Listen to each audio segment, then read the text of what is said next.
From advertising to software as a service to data.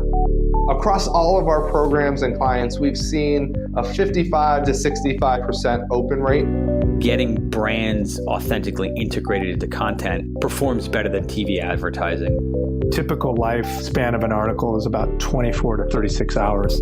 If we're reaching out to the right person with the right message and a clear call to action, then it's just a matter of timing.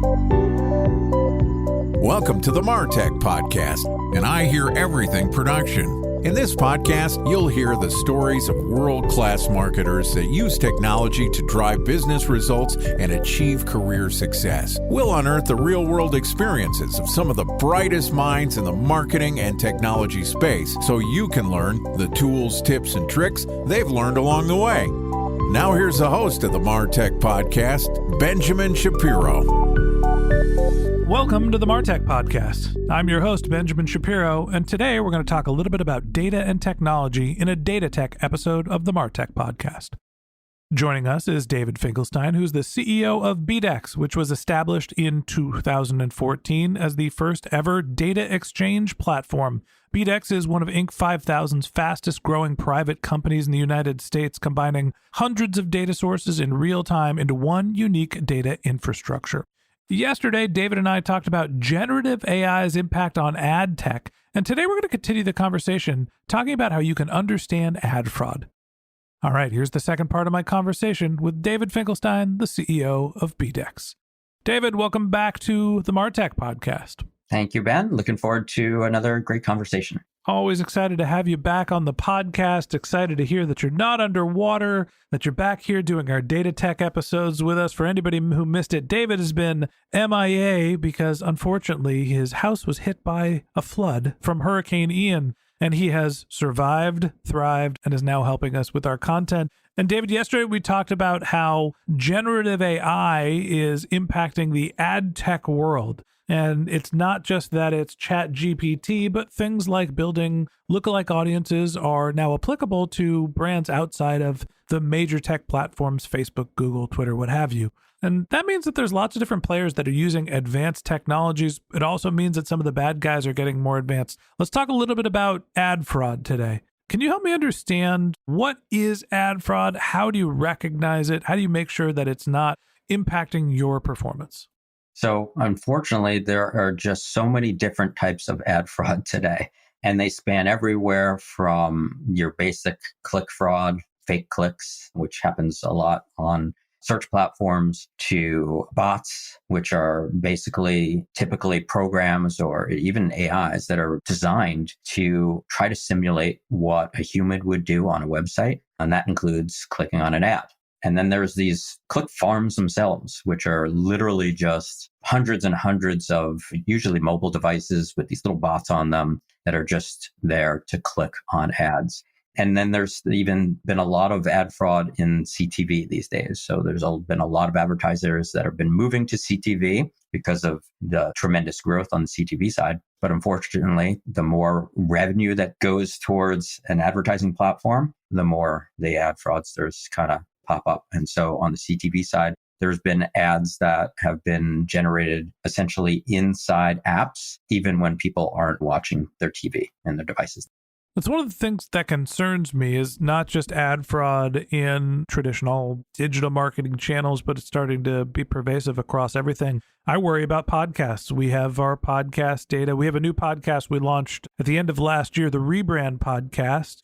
And in our second month, it generated 20,000 downloads. We're so thrilled. 1,000 of them came from Iraq. I don't speak any language other than English, and neither does the host. And so I'm wondering, 1/20th of 5% of our traffic is coming from a country where we're not going to see a match of the language we're speaking with the language natively spoken.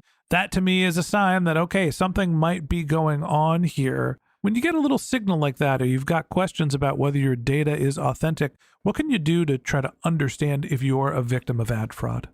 The real victim here is the advertiser, right? And they're the ones spending the money. So when I think about the podcasts, right, I'm thinking about, okay, well, what is the platform that someone might be listening to the podcast on? And so there's a lot of them. There's a lot of different podcast apps. And it's very possible that someone has created a podcast app or a version or is an affiliate of a podcast app that is getting paid for some revenue share, some percentage of the revenue of the advertising that's in the app. So now that person that is getting that revenue or that percentage of the revenue share, the more traffic they can generate, the more downloads and listens that they can generate, the more money that they're going to make. So unfortunately, that just opens up the opportunity for that fraud to exist. When it comes down to figuring out how do you detect the problem, you have a perfect example. You got to look at the data. That's what it really comes down to. And that's why in the past, there's been so much ad fraud that was completely not understood because most of the advertising platforms didn't give you access to the data. They just look and show you how many impressions you got, how many clicks you got, and that's it. So without digging deeper into the actual data and understanding where those impressions came from geographically or within what app or within what website or whatever it is, and being able to do that analysis, it's often very hard to detect whether that ad fraud even happened.